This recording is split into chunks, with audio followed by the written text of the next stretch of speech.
Introduction. Before the manuscript of The Power of Positive Thinking was delivered to the publishers, Dr. Norman Vincent Peale wrote, "Mrs. Peale and I sat in our living room reviewing the years of preparation and writing of this book. There were many prayers for guidance during that period. Many times I felt the message of the book was given to me by inspiration, for, as I wrote, I always struggled to understand the needs of people." Since its first printing in 1952, The Power of Positive Thinking has been translated into 40 languages and sold more than 20 million copies. This condensation was prepared by Rick Cox, formerly a top editor at Reader's Digest. It retains the techniques and examples from the original text, which demonstrate that you can have peace of mind, improved health, and a never-ceasing flow of energy. In short, your life can be full of joy and satisfaction. The concept of positive thinking has permeated our culture. It is a philosophy of faith that does not ignore life's problems, but rather explains a practical approach to life's full potential. It is a system of creative living based on spiritual techniques, and its operation is demonstrated in the lives of thousands of people. We offer this condensed edition because these are timeless truths that will work today and tomorrow. The powerful principles contained here are given to us by the greatest teacher who ever lived and still lives. This book teaches a simple yet scientific system of practical techniques for successful living that works. 1. Believe in yourself. Believe in yourself. Have faith in your abilities. Without a humble but reasonable confidence in your own powers, you cannot be successful or happy. But with self-confidence, you can succeed. A sense of inadequacy interferes with the attainment of your hopes, but self-confidence leads to self-realization and achievement. Because of the importance of this mental attitude, this book will help you believe in yourself and release your inner powers. An appalling number of people are made miserable by an inferiority complex. But you need not suffer from this trouble. You can develop faith in yourself.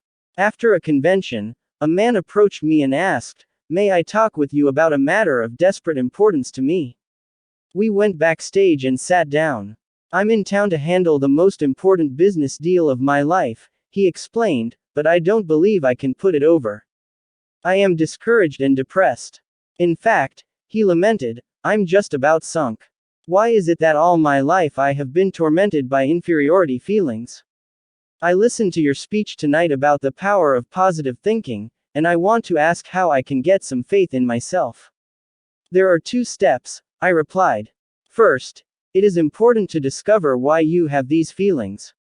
That requires analysis and will take time, and may require treatment. But to pull you through this immediate problem, I shall give you a formula. As you walk down the street tonight, repeat certain words I shall give you. Say them over several times before your important appointment. Do this with an attitude of faith and you will receive ability to deal with this problem." Following is the affirmation I gave him: "I can do all things through Christ which strengtheneth me," Philippians 4:13. Now, follow that prescription, and things will come out all right. He pulled himself up, stood quietly for a moment, then said with considerable feeling, "Okay, doctor. Okay." I watched him square his shoulders and walk out. He seemed a pathetic figure, yet the way he carried himself showed that faith was already at work in his mind. Subsequently, he reported that this simple formula did wonders for him. He added, "It seems incredible that a few words from the Bible could do so much. Of the various causes of inferiority feelings, not a few stem from childhood. My own story is a perfect illustration. As a small boy, I was painfully thin. I had lots of energy, was on a track team, was healthy and hard as nails, but thin. And that bothered me because I didn't want to be thin.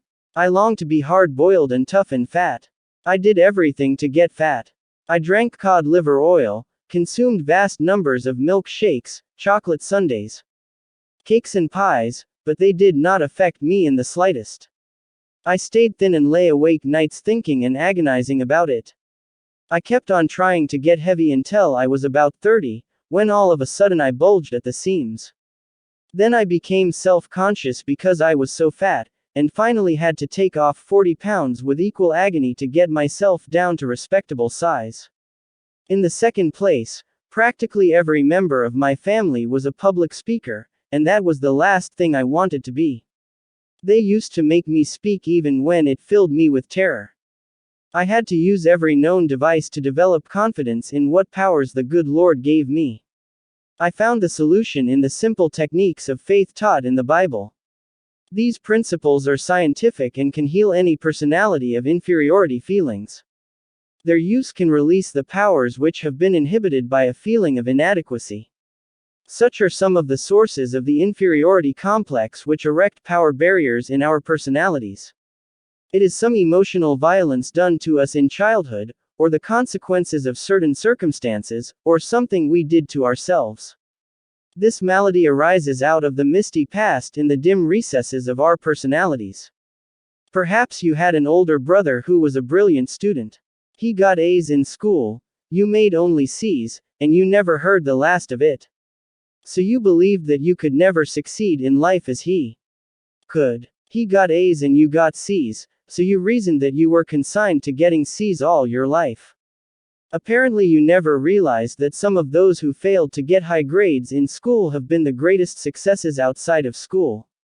Just because somebody gets an A in college doesn't make him the greatest man in the United States, because maybe his A's will stop when he gets his diploma, and the fellow who got C's in school will go on later to get the real A's in life. The greatest secret for eliminating the inferiority complex, which is another term for profound self-doubt, is to fill your mind with faith. Develop tremendous faith in God, and that will give you realistic faith in yourself. The acquiring of dynamic faith is accomplished by prayer, by reading the Bible, and by practicing its faith techniques. Go to a competent spiritual advisor and let him teach you how to have faith. The ability to possess and utilize faith must be studied and practiced to gain perfection. To build up feelings of self-confidence, practice suggesting confidence concepts to your mind. It is possible, even in the midst of your daily work, to drive confident thoughts into consciousness.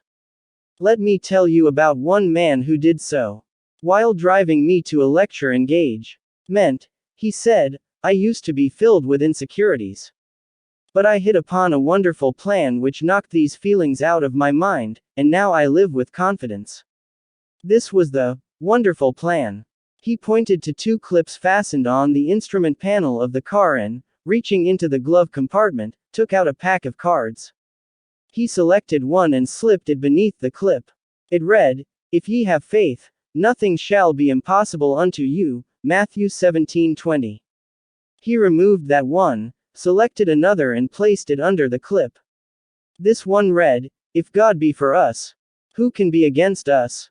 Romans 8:31. "I'm a traveling salesman," he explained, "and I used to drive around between calls thinking fear and defeat thoughts. That is one reason my sales were down. But, since I have been using these cards and committing the words to memory, the insecurities that used to haunt me are just about gone. Instead of thinking thoughts of defeat and ineffectiveness, I think thoughts of faith and courage. It is wonderful the way this method has changed me. It has helped in my business, too." This man's plan is a wise one. By filling his mind with affirmations of God, he had put an end to his sense of insecurity. His potential powers were set free. Lack of self-confidence apparently is one of the great problems besetting people today. In a university, a survey was made of 600 students in psychology courses. The students were asked to state their most difficult personal problem. 75% listed lack of confidence. It can safely be assumed that the same large proportion is true of the population generally. Everywhere you encounter people who are inwardly afraid, who shrink from life, who suffer from a deep sense of inadequacy and insecurity, who doubt their own powers. Deep within themselves they mistrust their ability to meet responsibilities or to grasp opportunities. Always they are beset by the vague and sinister fear that something is not going to be quite right. They do not believe that they have it in them to be what they want to be, and so they try to make themselves content with something less than that of which they are capable.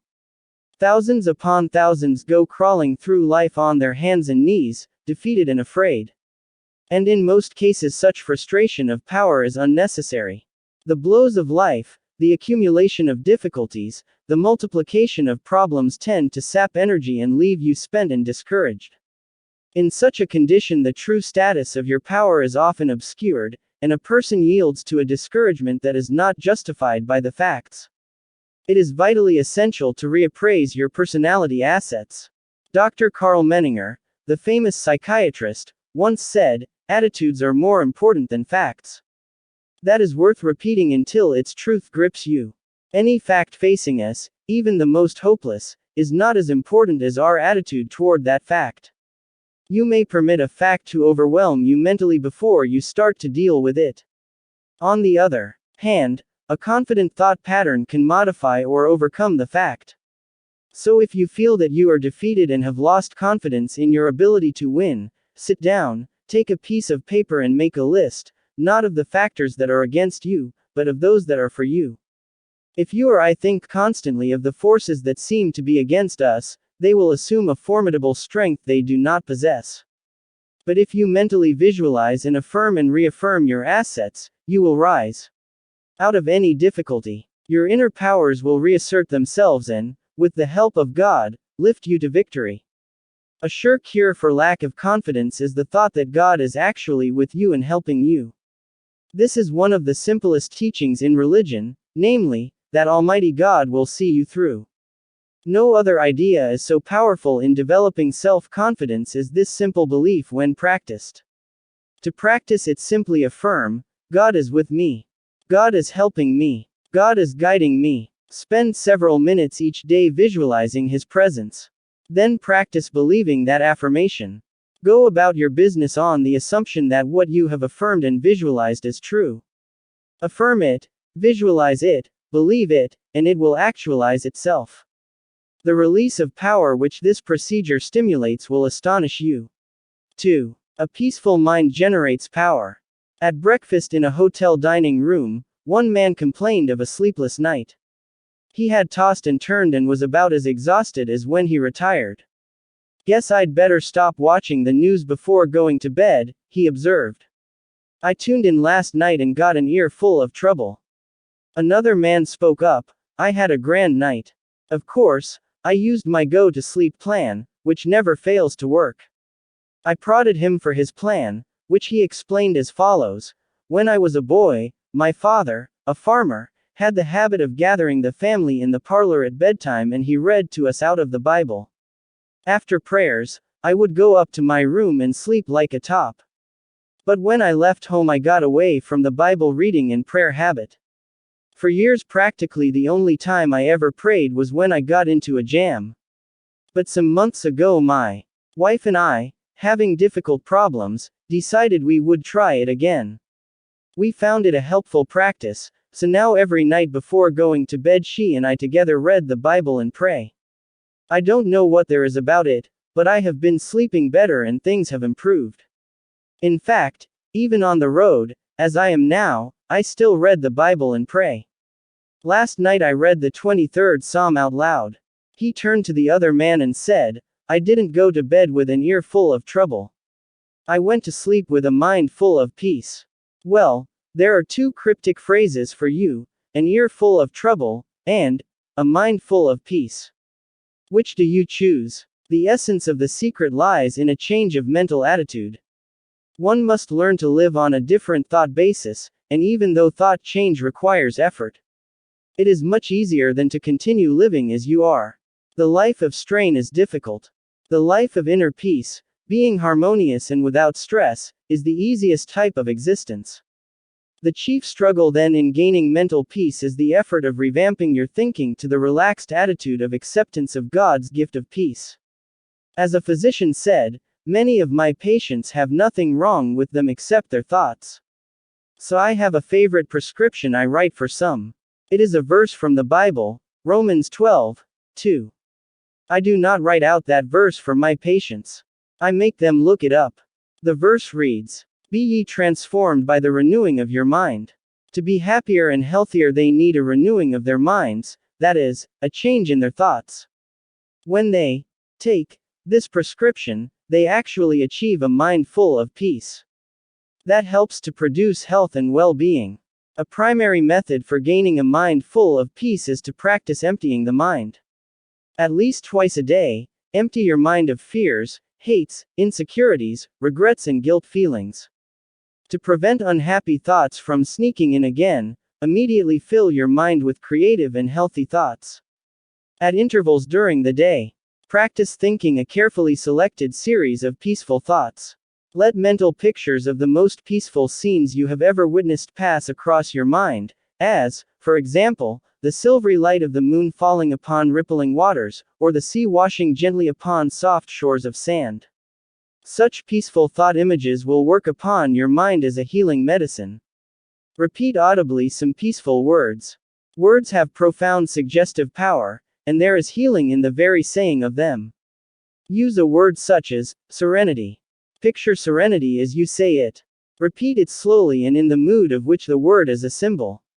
It is also helpful to use lines from poetry or passages from the scriptures.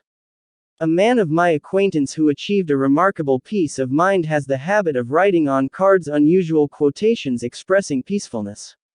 He carries one of the cards in his wallet at all times, referring to it frequently until each quotation is committed to memory. He says that each such idea dropped into the subconscious lubricates his mind with peace. One of the quotations he used is from a 16th century mystic: "Let nothing disturb you. Let nothing frighten you. Everything passes away except God. God alone is sufficient." There are other practical ways by which you can develop serenity and quiet attitudes. One way is through your conversation.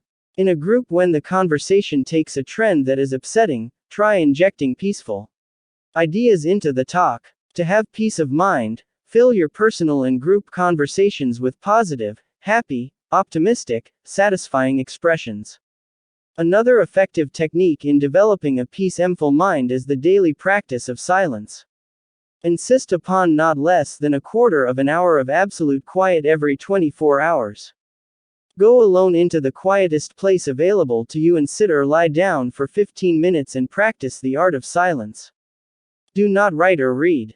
Think as little as possible. Throw your mind into neutral.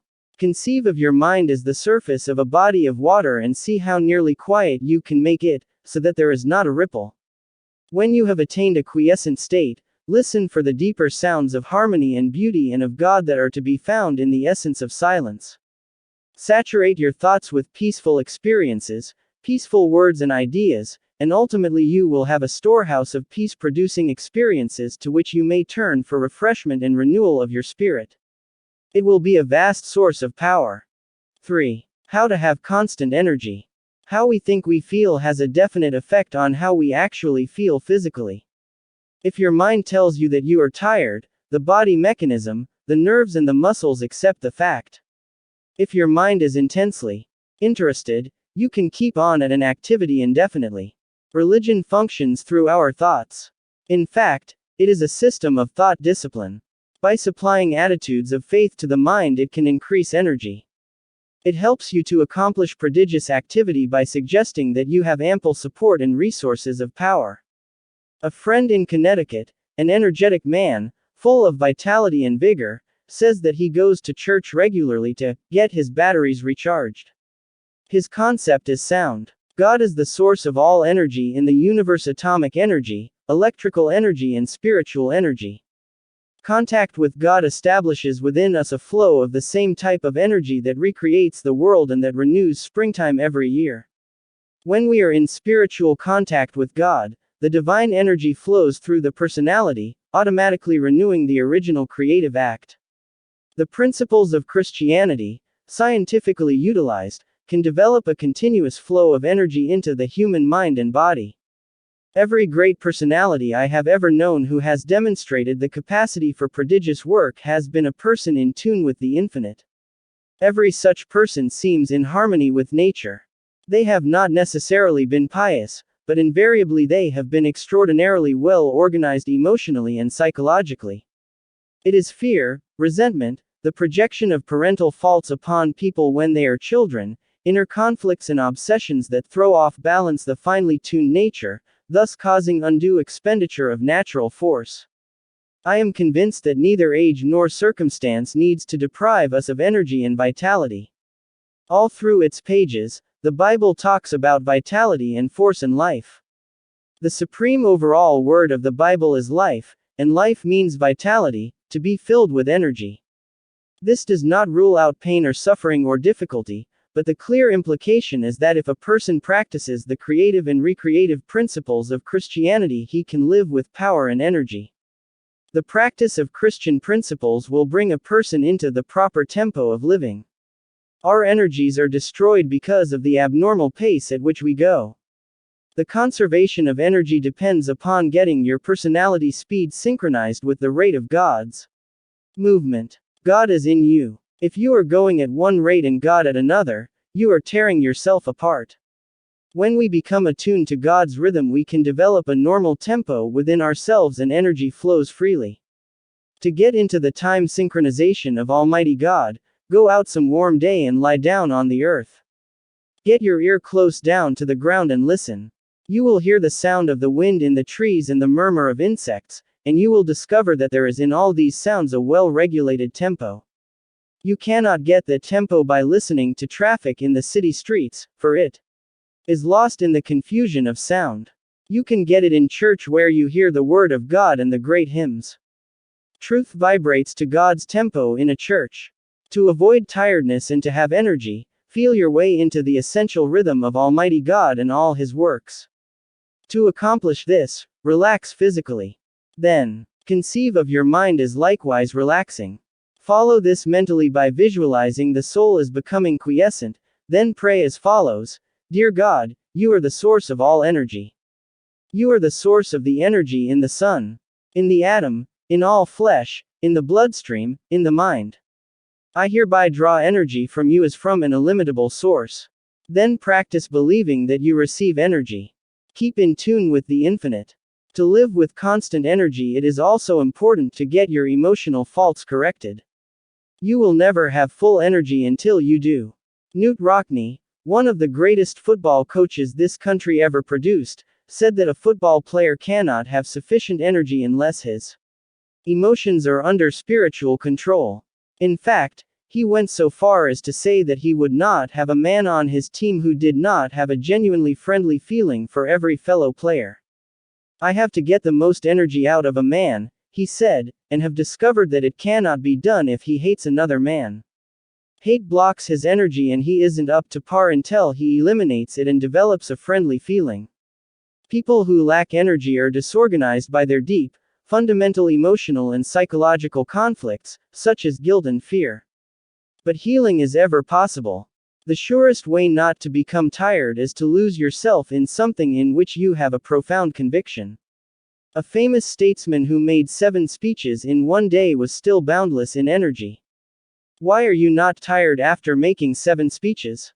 I asked. Because, he said, I believe absolutely in everything I said in those speeches.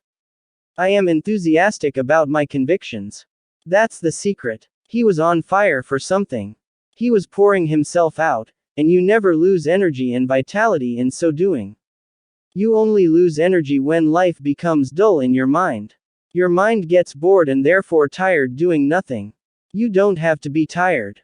Get interested in something. Get absolutely enthralled in something. Throw yourself into it with abandon. Get out of yourself. Be somebody. Do something. Don't sit around moaning about things, reading the papers and saying, why don't they do something? The man who is out doing something isn't tired. If you're not getting into good causes, no wonder you're tired. You're disintegrating. You're dying on the vine. The more you lose yourself in something bigger than yourself, the more energy you will have. 4. Try prayer power. You are dealing with the most tremendous power in the world when you pray. The secret of prayer is to find the process that will most effectively open your mind humbly to God. Any method through which you can stimulate the power of God to flow into your mind is legitimate. An illustration of a scientific use of prayer is the experience of a man who opened a small business, as he characterized it, a little hole in the wall, in New York City, years ago. He had 1 employee. In a few years they moved into a larger room and then into extensive quarters. It became a very successful operation. This man's method of business, as he described it, was to fill the little hole in the wall with optimistic prayers and thoughts. He declared that hard work, positive thinking, fair dealing, right treatment of people, and the proper kind of praying always get results. This man worked out his own simple formula for solving his problems through prayer power. The formula is prayerize, picturize, actualize.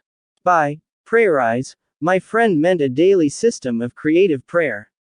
When a problem arose, he talked it over with God simply and directly in prayer. Moreover, he conceived of God as being with him in his office, in his home, on the street, in his automobile, always nearby as a partner. He took seriously the biblical injunction to pray without ceasing.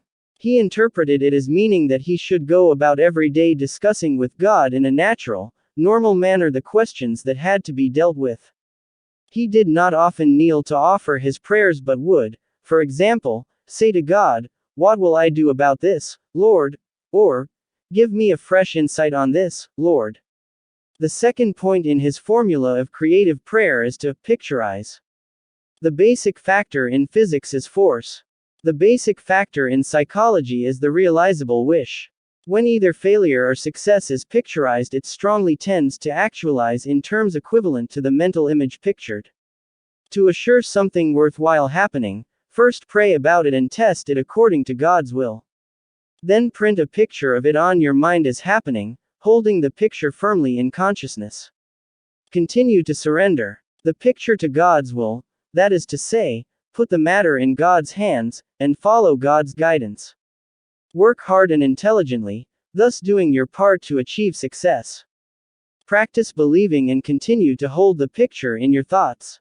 Do this and you will be astonished at the strange ways in which the picture comes to pass. In this manner the picture actualizes. That which you have prayerized and picturized actualizes, according to the pattern of your basic realizable wish when conditioned by invoking God's power upon it, and if, moreover, you give fully of yourself to its realization. I have practiced this prayer method and find great power in it.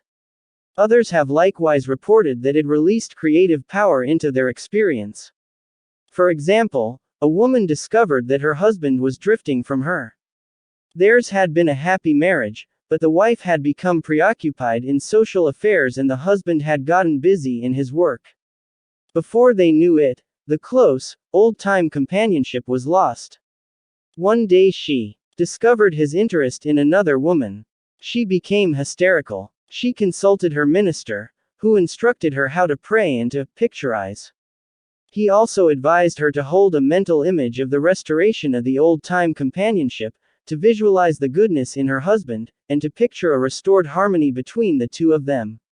She was to hold this picture with faith.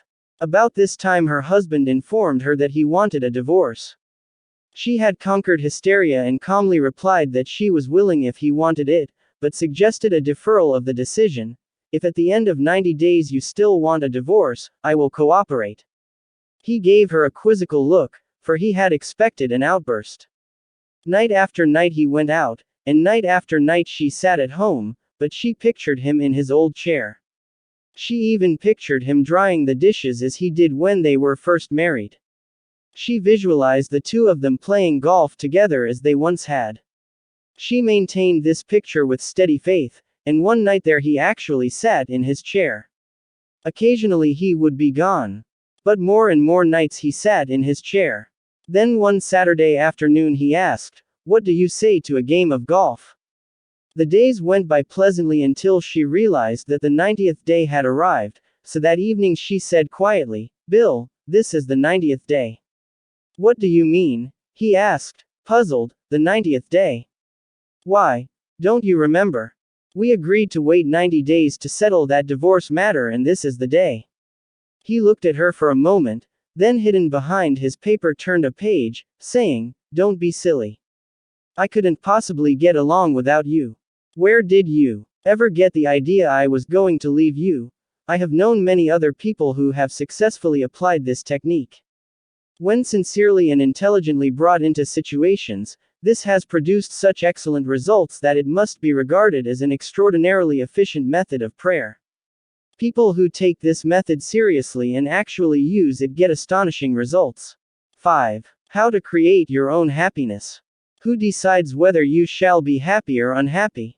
You do. A television celebrity had as a guest on his program an aged man. And he was a rare old man indeed. His remarks were entirely unpremeditated. They simply bubbled up out of a personality that was radiant and happy. And whenever he said anything, it was so naive, so apt, that the audience roared with laughter. They loved him. Impressed, the celebrity enjoyed the situation with the others. Finally, he asked the old man why he was so happy. You must have a wonderful secret of happiness, he suggested. No, replied the old man, I haven't any great secret. It's just as plain as the nose on your face. When I get up in the morning, I have two choices, to be happy or unhappy. I just choose to be happy. It may appear that the old man's remark was superficial, but I recall that Abraham Lincoln, whom nobody could accuse of being superficial, said that people are just about as happy as they make up their minds to be. You can be unhappy if you want to be. It is the easiest thing in the world to accomplish. Just choose unhappiness. Go around telling yourself that things aren't going well, that nothing is satisfactory, and you can be quite sure of being unhappy. But say to yourself, things are going nicely. Life is good. I choose happiness, and you can be quite certain of having your choice. To become a happy person, have a clean soul, eyes that see romance in the commonplace, a child's heart and spiritual simplicity. Many of us manufacture our own unhappiness. Of course, not all unhappiness is self-created, for social conditions are responsible for not a few of our woes. Yet, to a large extent, by our thoughts and attitudes we distill out of the ingredients of life either happiness or unhappiness for ourselves. Anyone who desires it, who wills it and who learns and applies the right formula may become a happy person. If happiness is determined by our thoughts, it is necessary to drive off the thoughts which make for depression and discouragement. This can be done first by simply determining to do it, and second by utilizing an easily employed technique which I suggested to a businessman. This man's principal trouble was in his depressed thought pattern. He needed an infusion of light and faith. So rather boldly I said, if you want to feel better and stop being miserable, I can give you something that will fix you up. What can you do? He snorted. Are you a miracle worker? No, I replied, but I can put you in touch with a miracle worker who will drain off that unhappiness of yours and give you a new slant on life. I mean that, I concluded as we separated. Apparently this businessman became curious, for he got in touch with me later and I gave him a little book of mine called Thought Conditioners. It contains 40 health and happiness producing thoughts. Inasmuch as it is a pocket-sized booklet, I suggested that he carry it for easy consultation and that he drop one of the suggested thoughts in his mind every day for 40 days. I further suggested that he commit each thought to memory, and that he visualize this healthy thought sending a quieting and healing influence through his mind. I assured him that if he would follow this plan, these healthy thoughts would drive off the diseased thoughts that were sapping his joy, energy and creative ability. He had his doubts, but he followed my directions. After about 3 weeks he called me on the telephone and shouted, "Boy, this sure works. It is wonderful. I have snapped out of it, and I wouldn't have believed it possible."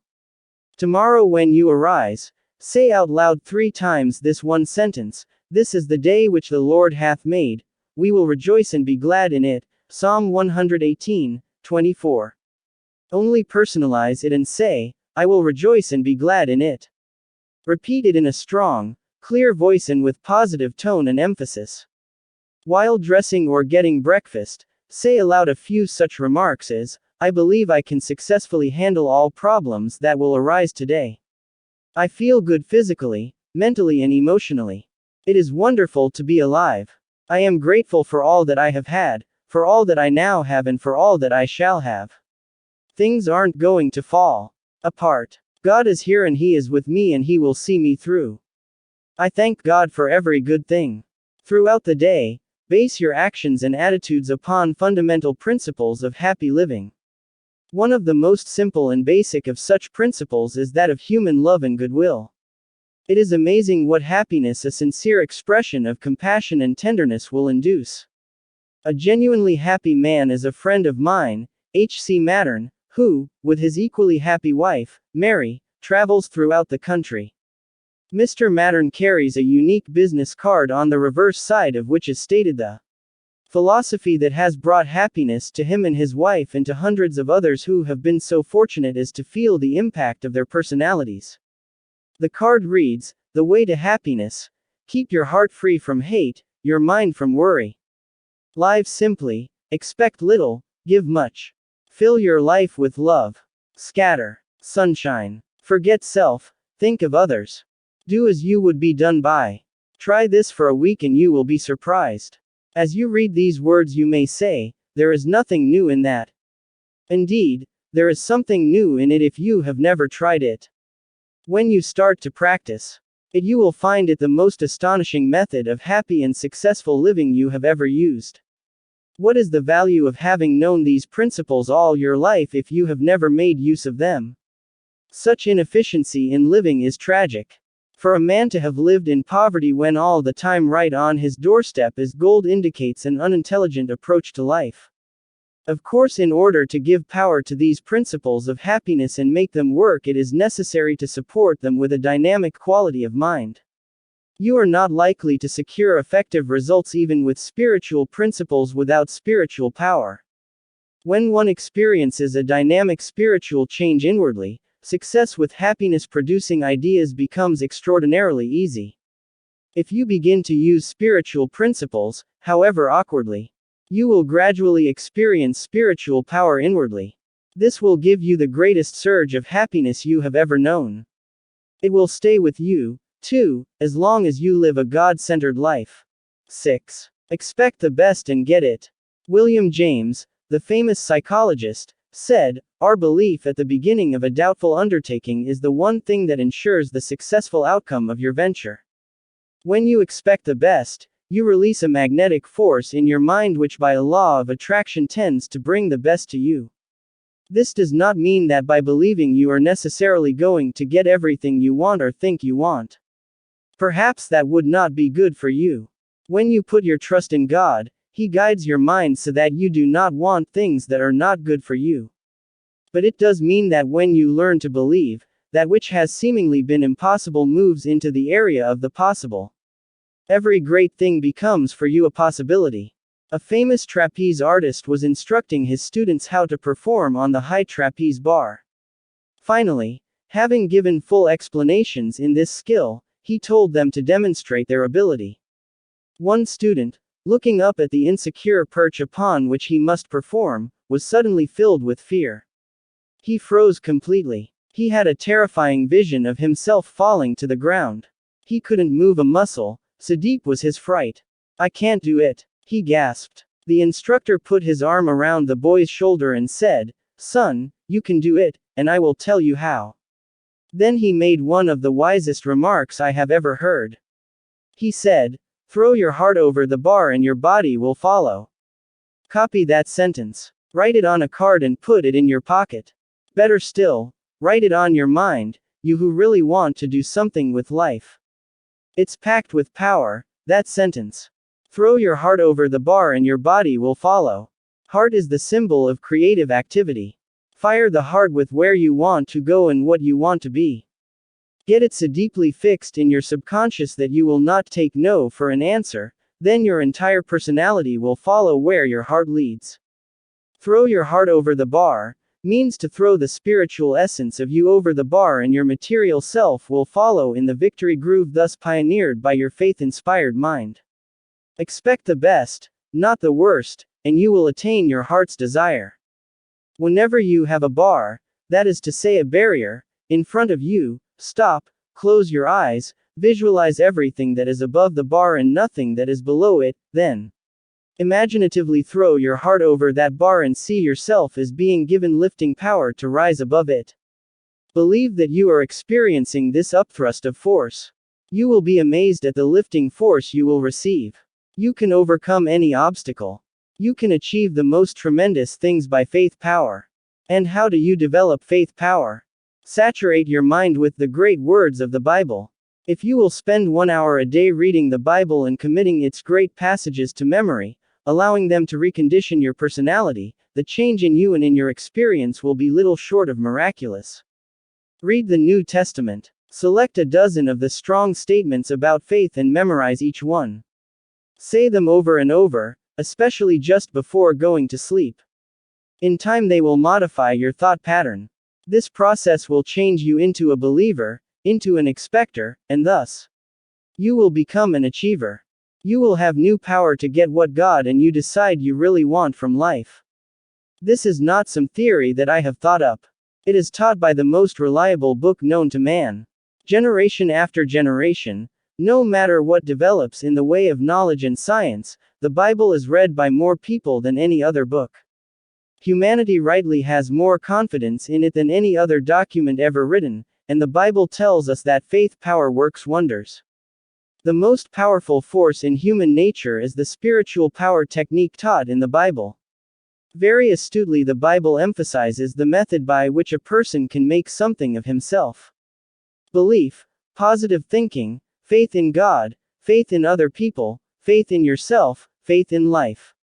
This is the essence of the technique it teaches. If thou canst believe, it says, all things are possible to him that believeth, Mark 9:23.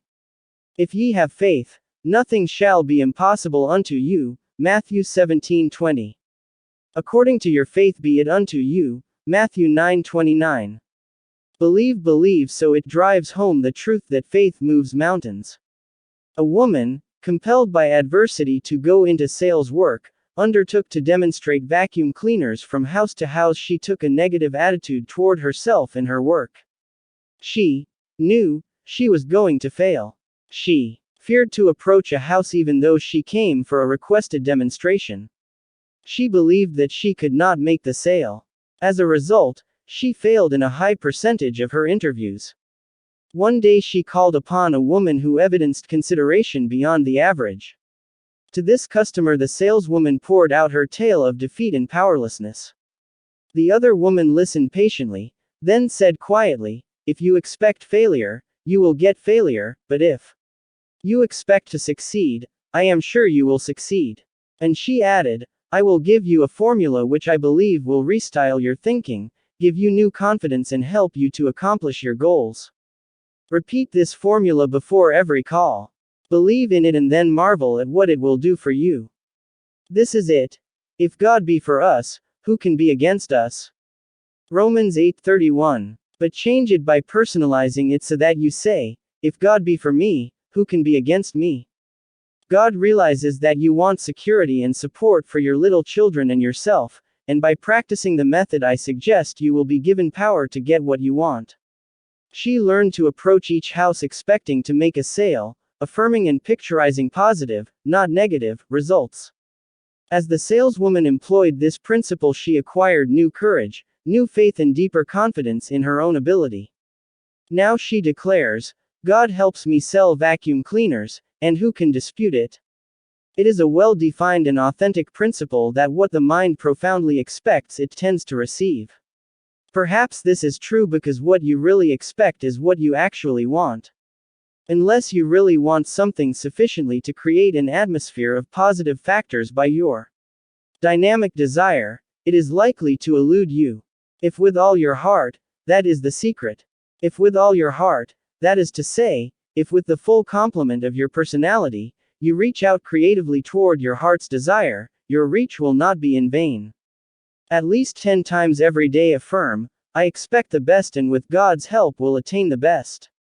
In so doing your thoughts will turn toward the best and become conditioned to its realization. This practice will bring all of your powers to focus upon the attainment of the best. It will bring the best to you. 7. I don't believe in defeat. There is no difficulty you cannot overcome. A wise and philosophical man once said to me, when asked how he overcame his difficulties, how do I get through a trouble? Well, first I try to go around it, and if I can't go around it, I try to get under it, and if I can't get under it, I try to go over it, and if I can't get over it, I just plow right through it. Then he added, God and I plow right through it. An effective method for making your mind positive in character is to eliminate certain expressions of thought and speech, which we may call the little negatives. These negatives clutter up the average person's conversation, and while each one is seemingly unimportant in itself, the total effect is to condition the mind negatively. When this thought of little negatives first occurred to me, I began to analyze my own conversational habits and was shocked by what I found. I was making such statements as, I'm afraid I'll be late, or, I wonder if I'll have a flat tire, or, I don't think I can do that. These are little negatives, to be sure, and a big thought is of course more powerful than a little one. But it must never be forgotten that mighty oaks from little acorns grow, and if many little negatives clutter up your conversation, they are bound to seep into your mind. It is surprising how they accumulate in force, and before you know it, they will grow into big negatives. So I determined to root those little negatives out of my conversation. I found that the best way to eliminate them was deliberately to say a positive word about everything. When you keep asserting that things are going to work out well, good results do occur. On a roadside billboard I saw an advertisement of a certain brand of motor oil. The slogan read, "A clean engine always delivers power. So will a mind free of negatives. Therefore flush out your thoughts, give yourself a clean mental engine, remembering that a clean mind, even as a clean engine, always delivers power." So to overcome your obstacles and live the I don't believe in defeat philosophy, cultivate a positive idea pattern. What we do with obstacles is directly determined by our mental attitude. Most of our obstacles are mental in character. You may object, mine are not mental, mine are real. Perhaps so, but your attitude toward them is mental. What you think about your obstacles largely determines what you do about them. Form the mental attitude that you cannot remove an obstacle and you will not remove it.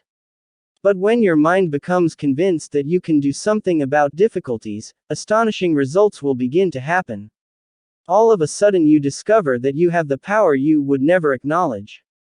I played golf with a man who was not only an excellent golfer but a philosopher as well.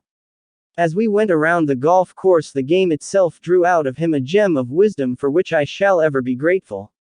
I hit a ball into some high grass. When we came up to my ball, I said in some dismay, "Now just look at that. I certainly am in the rough. I have a bad lie. It is going to be tough getting out of here." My friend grinned and said, "Didn't I read something in your books about positive thinking?" Sheepishly I acknowledged that such was the case. "I wouldn't think negatively about that lie of yours," he said. "Do you think you could get a good hit if this ball were lying out on the fairway on the short grass?" I said I thought so. "Well," he continued, "why do you think you could do better out there than here?" "Because," I replied, "the grass is cut short on the fairway and the ball can get away better." Then he did a curious thing. "Let's get down on our hands and knees," he suggested, "and see just how this ball does lie." So we got down on our hands and knees, and he said, "Observe that the relative height of the ball here is about the same as it would be on the fairway, the only difference being that you have about 6 inches of grass above the ball." Then he did an even more whimsical thing. "Notice the quality and character of this grass," he said. He pulled off a blade and handed it to me. "Chew it," he said. I chewed, and he asked, "Isn't that tender?" "Why, yes," I replied. "Well," he continued, "an easy swing of your number 5 iron will cut through that grass almost like a knife." And then he gave me this sentence, which I am going to remember as long as I live, and I hope you will also. "The rough is only mental. In other words," he continued, "it is rough because you think it is. In your mind you have decided that here is an obstacle which will cause you difficulty. The power to overcome this obstacle is in your mind. If you visualize yourself lifting the ball out of the rough, believing you can do it, your mind will transfer flexibility, rhythm and power to your muscles, and you will handle that club in such a manner that the ball will rise right out of there in a beautiful shot. All you need to do is to keep your eye on that ball and tell yourself that you are going to lift it out of that grass with a lovely stroke. Let the stiffness and tension go out of you. Hit it with exhilaration and power. Remember, the rough is only mental. To this day I remember the thrill, the sense of power and delight I had in the clean shot that dropped the ball to the edge of the green. That is a great fact to remember in connection with difficult problems. The rough is only mental. Believe that Almighty God has put in you the power to lift yourself out of the rough by keeping your eye firmly fixed on the source of your power. Affirm to yourself that through this power you can do anything you have to do. Believe that this power is taking the tension out of you, that this power is flowing through you. Believe this, and a sense of victory will come. 8. How to break the worry habit. You do not need to be a victim of worry. Reduced to its simplest form, what is worry? It is simply an unhealthy and destructive mental habit. You were not born with the worry habit. You acquired it. And because you can change any habit and any acquired attitude, you can cast worry from your mind. To eliminate abnormal worry, empty the mind daily. This should be done preferably before retiring at night to avoid the retention by the consciousness of worries while you sleep. During sleep, thoughts tend to sink more deeply into the subconscious. The last 5 minutes before going to sleep are of extraordinary importance, for in that brief period the mind is most receptive to suggestion. It tends to absorb the last ideas that are entertained in waking consciousness. This process of mind drainage is important in overcoming worry, for fear thoughts, unless drained off, can clog the mind and impede the flow of mental and spiritual power. But such thoughts can be emptied from the mind and will not accumulate if they are eliminated daily. To drain them, utilize a process of creative imagination. Conceive of yourself as actually emptying your mind of all anxiety and fear. Picture all worry thoughts as flowing out as you would let water flow from a basin by removing the stopper.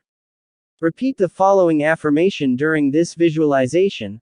With God's help, I am now emptying my mind of all anxiety, all fear, all sense of insecurity. Repeat this slowly 5 times, then add, I believe that my mind is now emptied of all anxiety, all fear, all sense of insecurity. Repeat that statement 5 times, meanwhile holding a mental picture of your mind as being emptied of these concepts. Then thank God for thus freeing you from fear. And go to sleep. In starting the curative process, the foregoing method should be utilized in mid-morning and mid-afternoon as well as at bedtime. Go into some quiet place for 5 minutes for this purpose. Faithfully perform this process and you will soon note beneficial results. Upon emptying the mind, practice refilling it. Fill it with thoughts of faith, hope, courage, expectancy. Say aloud such affirmations as, God is now filling my mind with courage, with peace, with calm assurance. God is now protecting me from all harm. God is now protecting my loved ones from all harm. God is now guiding me to right decisions. God will see me through this situation. A half-dozen times each day crowd your mind with such thoughts as these until the mind is overflowing with them. In due course these thoughts of faith will crowd out worry. Fear is the most powerful of all thoughts with one exception, and that one exception is faith. Faith can always overcome fear. Faith is the one power against which fear cannot stand. Day by day, as you fill your mind with faith, there will ultimately be no room left for fear. This is the one great fact that no one should forget.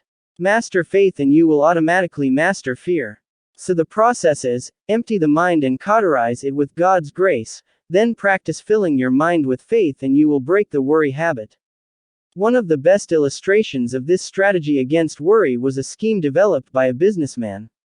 He was a tremendous worrier. In fact, he was fast getting himself into a bad state of nerves and ill health. His particular form of worry was that he was always doubtful as to whether he had done or said the right thing. He was always rehashing his decisions and getting himself unnerved about them. Finally, he broke his worry habit by working out a little ritual that he performed every night before leaving his office. He reached up and tore off the calendar page for that particular day, rolled it into a ball and dropped that day into the wastebasket. Then he prayed, Lord, you gave me this day. I did the best I could with it and you helped me, and I thank you. I made some mistakes. That was when I didn't follow your advice, and I am sorry about that. Forgive me. But I had some successes, too, and I am grateful for your guidance. But now, Lord, mistakes are successes, the day is over and I'm through with it, so I'm giving it back to you. Amen. Perhaps that isn't an orthodox prayer, but it proved to be an effective one. He dramatized the finishing of the day and he set his face to the future, expecting to do better the next day. By this method, this man's sins of omission and commission gradually lost their hold on him. He was released from the worries that accumulated from his yesterdays. In this technique, this man was practicing one of the most effective anti-worry formulas, which is described in these words: "But this one thing I do, forgetting those things which are behind, and reaching forth unto those things which are before, I press toward the mark for the prize of the high calling of God in Christ Jesus." Philip. Philippians 3:13-14. To break the worry habit, try this worry-breaking formula. 1. Say to yourself, worry is just a very bad mental habit. And I can change any habit with God's help. 2. First thing every morning before you arise, say out loud, I believe, 3 times. 3. Pray, using this formula: I place this day, my life, my loved ones, my work in the Lord's hands. Whatever happens, whatever results, if I am in the Lord's hands, it is the Lord's will and it is good. 4. Practice saying something positive concerning everything about which you have been talking negatively. Don't say, I'll never be able to do that. Instead, affirm, with God's help I will do that. 5. Never participate in a worry conversation. 6. Mark every passage in the Bible that speaks of faith, hope, happiness, glory, radiance. Commit each to memory. Say them over and over again until these creative thoughts saturate your subconscious mind. Then, the subconscious will return to you what you have given it, namely, optimism, not worry. 7. Cultivate friendships with hopeful people. Surround yourself with friends who think positive, faith-producing thoughts and who contribute to a creative atmosphere. This will keep you restimulated with faith. Attitudes. 8. See how many people you can help to cure their own worry habit. In helping another to overcome worry, you get greater power over it within yourself. 9. Every day of your life, conceive of yourself as living in partnership and companionship with Jesus Christ. If he actually walked by your side, would you be worried or afraid? Well, then, say to yourself, he is with me. Affirm aloud his promise, I am with you always. Then change it to say, he is with me now. Repeat the affirmation 3 times every day. 9. Power to solve personal problems. One of the most effective techniques in problem solving is the simple device of conceiving of God as a partner. One of the basic truths taught by the Bible is that God is with us. In fact, Christianity begins with that concept, for when Jesus Christ was born he was called Emmanuel, meaning, God with us. Christianity teaches that in all the difficulties, problems and circumstances of this life, God is close by. We can talk to him, lean upon him, get help from him and have the inestimable benefit of his interest, support and help. Practically everybody believes in a general way that this is true, and many have experienced the reality of this faith. In getting correct solutions to your problems, however, it is necessary to go a step further than believing this, for one must actually practice the idea of presence. Practice believing that God is as real as your spouse, or your business partner, or your closest friend. Practice talking matters over with him. Believe that he hears and gives thought to your problems. Assume that he impresses upon your mind the ideas and insights necessary to solve your problems. Definitely believe that in these solutions there will be no error, but that you will be guided to actions according to truth which results in right outcomes. A businessman stopped me one day following a Rotary Club meeting in a western city at which I had made a speech. He told me that something he had read in one of my newspaper columns had, as he put it, completely revolutionized his attitude, and saved his business. Naturally, I was interested and pleased that any little thing I had said would bring about such a splendid result. I had been having quite a difficult time in my business, he said. In fact, it was beginning to be a serious question as to whether I could save my business. A series of unfortunate circumstances together with market conditions, regulatory procedures and the economy affected my line profoundly. I read this article of yours in which you advanced the idea of taking God in as a partner. I think you used the phrase, effect a merger with God. When I first read that, it seemed to me a rather cracked brain idea. How could a man on earth, a human being, take God as a partner? Besides, I had always thought of God as a vast being, so much bigger than man that I was like an insect in his sight, and yet you were saying that I should take him as a partner. The idea seemed preposterous. Then a friend gave me one of your books and I found similar ideas scattered all through it. You told actual life stories about people who followed this advice. They all seemed to be sensible people, but still I was unconvinced. I always had the idea that ministers are idealistic theorists, that they know nothing about business and practical affairs. So I sort of wrote you off, he said with a smile.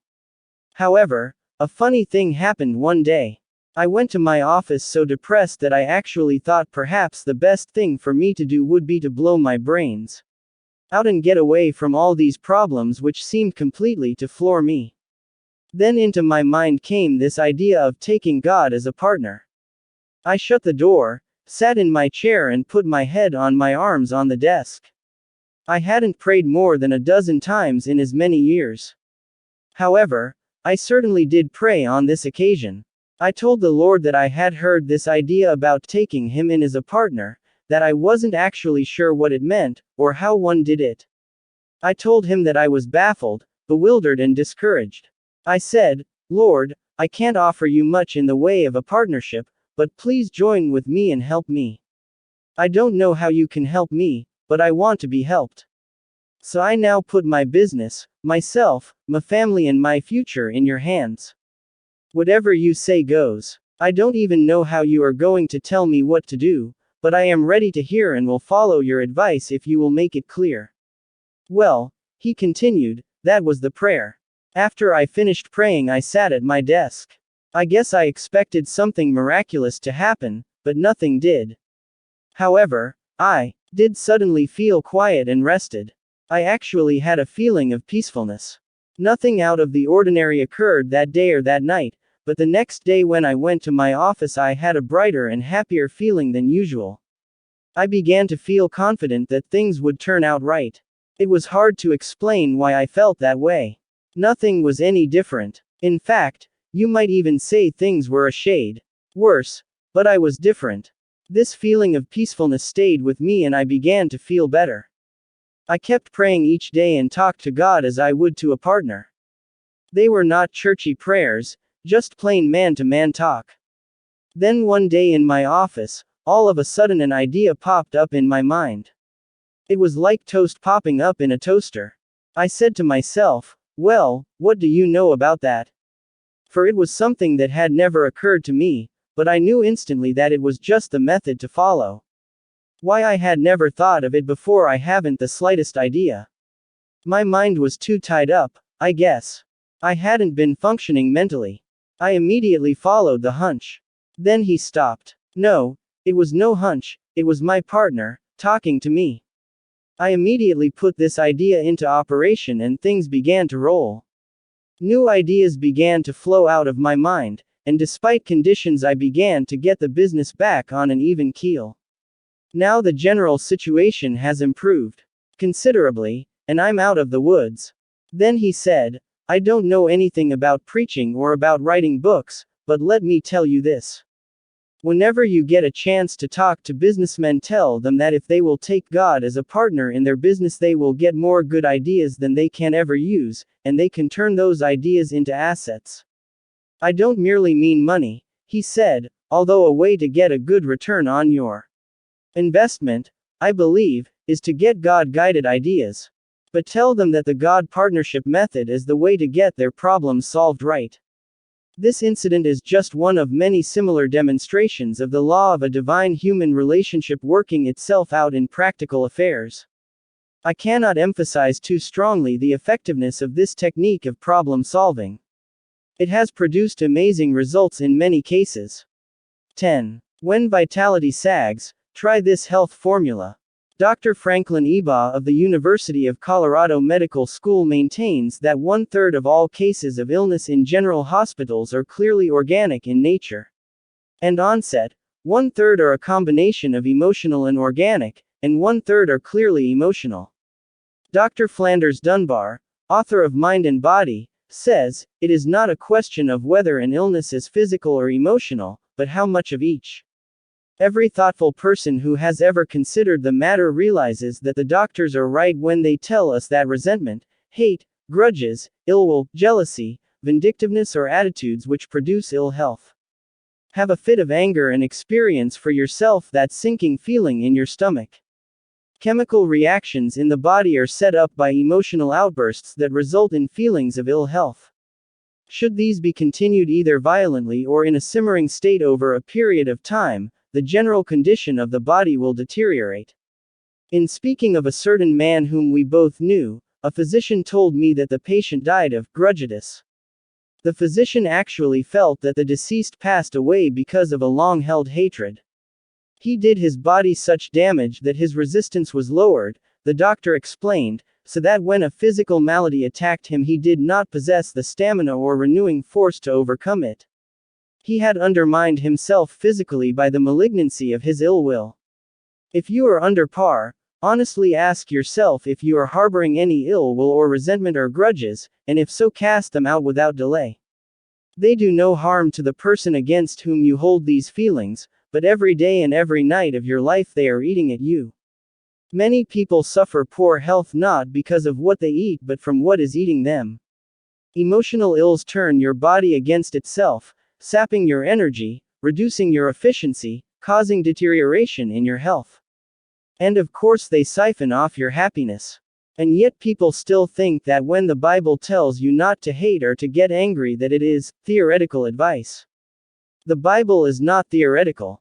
It is our greatest book of wisdom. It is filled with practical advice on living and on health. Anger, resentment and guilt make you sick, modern physicians tell us, which proves once again that the most up-to-date book on personal well-being is the Holy Bible, neglected by so many or regarded by them as purely a religious book and certainly as one that is not practical. No wonder more copies are read than all other books. That is because in this book we discover not only what is wrong with us but how to correct it as well. Since irritation, anger, hate and resentment have such a powerful effect in producing ill health, what is the antidote? Obviously it is to fill the mind with attitudes of goodwill, forgiveness, faith, love and the spirit of imperturbability. And how is that accomplished? Following are some practical suggestions. They have been used successfully by many in counterattacking especially the emotion of anger. A consistent application of these suggestions can produce feelings of well-being. 1. Remember that anger is an emotion, and an emotion is always warm, even hot. Therefore, to reduce an emotion, cool it. And how do you cool it? When a person gets angry, the fists tend to clench, the voice rises in stridency, muscles tense, the body becomes rigid. Psychologically you are poised for fight, adrenaline shoots through the body. This is the old caveman hangover in the nervous system. So deliberately oppose the heat of this emotion with coolness, freeze it out. Deliberately, by an act of will, keep your hands from clenching. Hold your fingers out straight. Deliberately reduce your tone. Bring it down to a whisper. Remember that it is difficult to argue in a whisper. Slump in a chair, or even lie down if possible. It is difficult to get mad. Lying down. 2. Anger expresses the accumulated vehemence of a multitude of minor irritations. These irritations, each rather small in itself, having gathered force by reason of the one being added to the other, finally blaze forth in a fury that often leaves us abashed at ourselves. Therefore, make a list of everything that irritates you. No matter how inconsequential it may be or how silly each is, list it just the same. This will dry up the tiny rivulets that feed the great river of anger. 3. Every time you feel anger, say, "It isn't worth it to spend $1,000 worth of emotion on a 5-cent irritation." 4. When a hurt feeling situation arises, get it straightened out as quickly as possible. Go to someone you trust and pour it out to him until not a vestige of it remains within you. Then forget it. 5. Pray for the person who has hurt your feelings. Continue this until you feel the malice fading away. Sometimes you may have to pray for quite a while to get that result. A man who tried this method told me that he kept account of the times he needed to pray until the grievance left and peace came. It was exactly 64 times. He literally prayed it out of his system. This is positively guaranteed to work. 11. How to get people to like you. We might as well admit it. We want people to like us. If someone says, "I don't care whether people like me or not," he is not telling the truth. A poll was taken among some high school students on the question, "What do you most desire?" By overwhelming majority, the students voted that they wanted to be popular. The same urge is in older people. I must warn you that you will never get everybody to like you. There is a quirk in human nature whereby some people won't like you. It may be due to lack of rapprochement, that baffling mechanism by which we either do or do not click with certain people. Even if you are a difficult person or by nature shy and retiring, even unsocial, you can attain popularity by practicing a few simple, natural and easily mastered techniques. First, become a comfortable person, one who is easygoing and pleasant. Christianity teaches that one basic trait will go far toward getting people to like you. That trait is a sincere and forthright interest in, and love for, people. Perhaps if you cultivate this basic trait, other traits will naturally develop. If you are a comfortable person, do not assume that the reason other people do not like you is because of something wrong with them. Assume, instead, that the trouble is within yourself and determine to find and eliminate it. A man came to our New York clinic seeking help in personal relationships. About 35 years of age, he was splendidly proportioned and impressive. It was surprising that people would not like him. But he outlined an unhappy set of circumstances to illustrate his dismal failure in human relations. "I do my best," he explained. "I have tried to put into practice the rules I have been taught about getting along, but people just don't like me." After talking with him, it was not difficult to understand the trouble. There was about him a noticeable attitude of superiority. He was rigid, self-centered and egotistical. This young man was irritable with people and he picked on them in his own mind, though no outward conflicts with other persons developed. Inwardly he was trying to make everybody over to suit himself. Unconsciously people realized this. Barriers were erected in their minds toward him. Since he was being unpleasant to people in his thoughts, it followed that he was less than warm in his personal attitudes.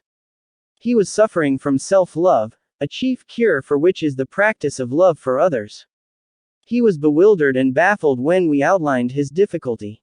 But he was sincere and practiced the suggested techniques for developing love of others. It required some fundamental changes, but he succeeded.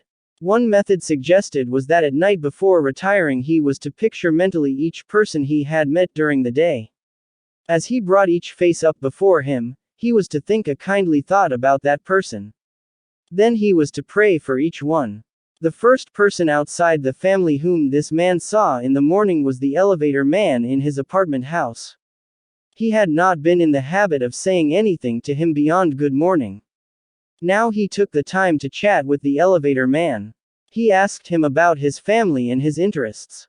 He actually began to like the elevator operator and in turn the elevator man, who had formed a pretty accurate opinion of the young man, began to revise his views. They established a friendly relationship. So the process went from person to person. One day the young man said to me, "I have found that the world is filled with interesting people and I never realized it before." When he made that observation he proved that he was losing himself, and when he did that, as the Bible so wisely tells us, he found himself in losing. Himself he found himself and lots of new friends besides. People learned to like him. Learning to pray for people was important in his rehabilitation, for when you pray for anyone you tend to modify your personal attitude toward him.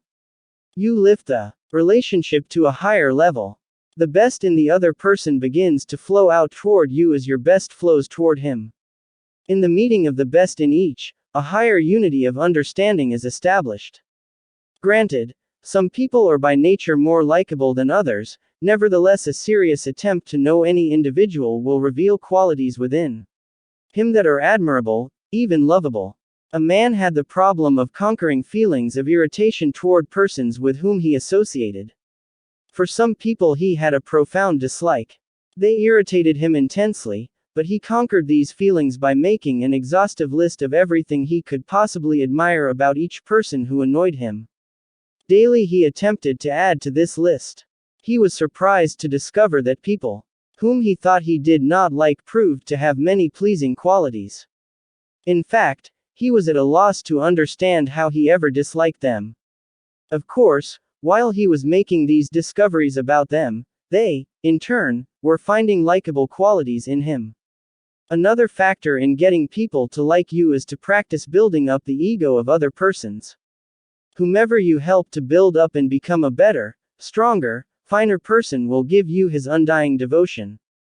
Build up as many people as you can.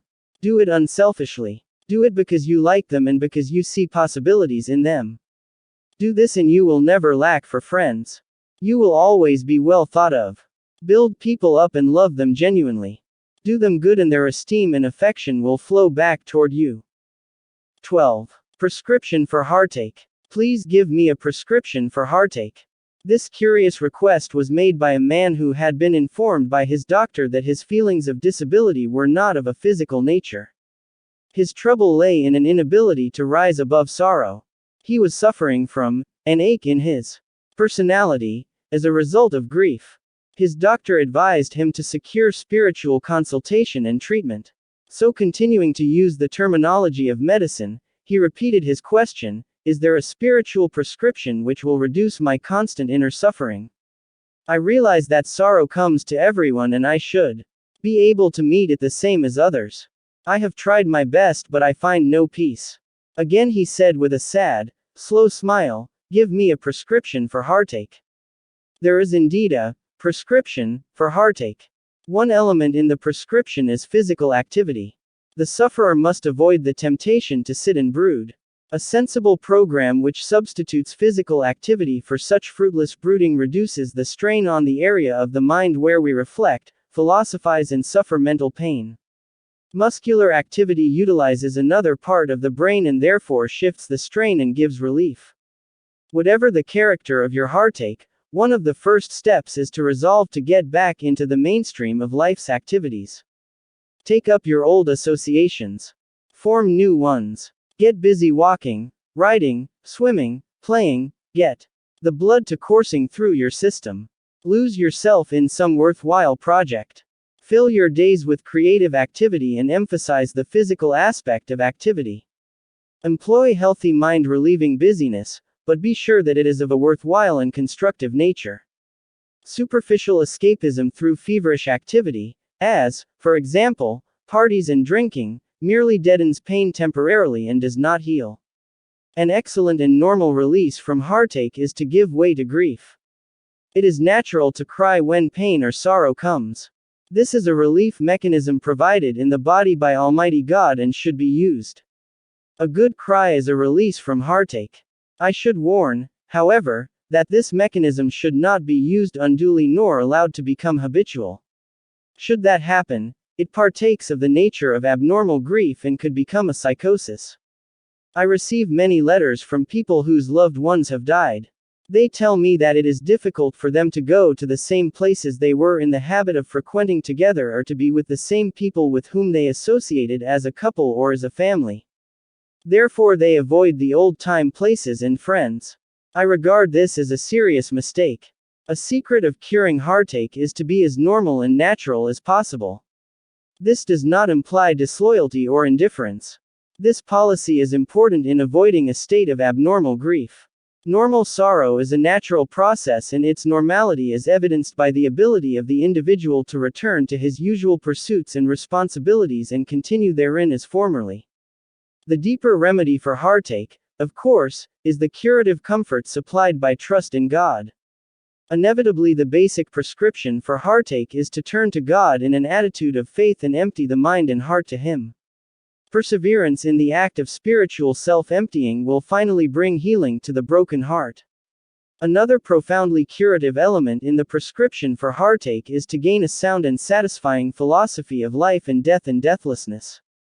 For my part, when I gained the unshakable belief that there is no death, that all life is indivisible, that the here and hereafter are one, that time and eternity are inseparable, that this is one unobstructed universe, then I found the most satisfying and convincing philosophy of my entire life. This philosophy will not ward off the sorrow which comes when a loved one dies and physical, earthly separation ensues. But it will lift and dissipate grief. It will fill your mind with a deep understanding of the meaning of this inevitable circumstance. And it will give you a deep assurance that you have not lost your loved one. Live on this faith and you will be at peace and the ache will leave your heart. Mr. H.B. Clark, an old friend of mine, was for many years a construction engineer, his work taking him into all parts of the world. He was of a scientific turn of mind, a quite restrained, factual, unemotional type of man. I was called one night by his physician, who said that he did not expect him to live but a few hours. His heart action was slow and the blood pressure was extraordinarily low. There was no reflex action at all. The doctor gave no hope. I began to pray for him, as did others. The next day his eyes opened and after a few days he recovered his speech. His heart action and blood pressure returned to normal. After he recovered strength he said, "At some time during my illness something peculiar happened to me. I cannot explain it. It seemed that I was a long distance away. I was in the most beautiful and attractive place I have ever seen. There were lights all about me. Beautiful lights. I saw faces dimly revealed, kind faces they were, and I felt peaceful and happy. In fact, I have never felt happier in my life. Then the thought came to me, I must be dying. Then it occurred to me, perhaps I have died. Then I almost laughed out loud, and asked myself, why have I been afraid of death all my life? There is nothing to be afraid of in this hallucination, a dream, a vision. I do not believe so. I have spent too many years talking to people who have come to the edge of something, and had a look across, who unanimously have reported beauty, light and peace, to have any doubt in my own mind. Read and believe the Bible as it tells about the goodness of God and the immortality of the soul. Make prayer and faith the habit of your life. Learn to have real fellowship with God and with Jesus Christ. As you do this, you will find a deep conviction welling up in your mind that these wonderful things are true indeed. So in this faith, which is a sound, substantial and rational view of life and eternity, you have the prescription for heartache. 13. How to draw upon that higher power. When quite young I was called to a large church in a university community, and many of my congregation were professors in the university as well as leading citizens of the city. I wanted to justify the confidence of those who gave me such an outstanding opportunity and accordingly worked hard. As a result, I began to get rather tired and nervous and had no feeling of normal power. One day I decided to call on Professor Hugh M. Tilrow, a great friend of mine. He was a wonderful teacher, also a great fisherman and hiker. He was a man's man, an outdoor personality. I knew that if I did not find him at the university he would be out on the lake fishing, and sure enough there he was. He came ashore at my hail. "The fish are biting. Come on," he said. I climbed in his boat and we fished a while. "What's the matter, son?" he asked with understanding. I told him how hard I was trying and that it was getting me down nervously. "I have no feeling of lift or power," I said. He chuckled. "Maybe you're trying too hard." As the boat scraped the shore he said, "Come in the house with me." As we entered his cabin he ordered, "Lie down there on that couch. I want to read you something. Shut your eyes and relax while I find the quotation." I did as directed, and thought he was going to read me some philosophical or perhaps diverting piece, but instead he said, "Here it is. Listen quietly while I read it to you. And let these words sink in. Hast thou not known, hast thou not heard, that the everlasting God, the Lord, the Creator of the ends of the earth, fainteth not, neither is he weary. There is no searching of his understanding. He giveth power to the faint, and to them that have no might he increaseth strength. Even the youths shall faint and be weary, and the young men shall utterly fall. But they that wait upon the Lord shall renew their strength. They shall mount up with wings as eagles. They shall run, and not be weary, and they shall walk, and not faint." Isaiah 40:28-31. Then he asked, "Do you know from what I am reading?" "Yes, the 40th chapter of Isaiah," I answered. "I'm glad you know your Bible," he commented. "Why don't you practice it? Now relax. Take 3 deep breaths, in and out slowly. Practice resting yourself in God. Practice depending upon Him for His support and power. Believe He is giving it to you now and don't get out of touch with that power. Yield yourself to it. Let it flow through you. Give your job all you've got. Of course you must do that. But do it in a relaxed and easy manner like a batter in a big league ball game. He swings the bat easy and doesn't try to knock the ball out of the park. He just does the best he can and believes in himself because he knows that he has lots of reserve power." Then he repeated the passage again, "They that wait upon the Lord shall renew their strength." That was a long time ago, but I never forgot that lesson. He taught me how to draw upon that higher power, and believe me, his suggestions worked. I continue to follow my friend's advice, and it has never failed me. My life is crowded with activity, but that power formula gives me all the strength I need. A second method for drawing upon that higher power is to learn to take a positive, optimistic attitude toward every problem. In direct proportion to the intensity of the faith which you muster will you receive power to meet your situation. According to your faith be it unto you. Matthew 9:29 is a basic law of successful living.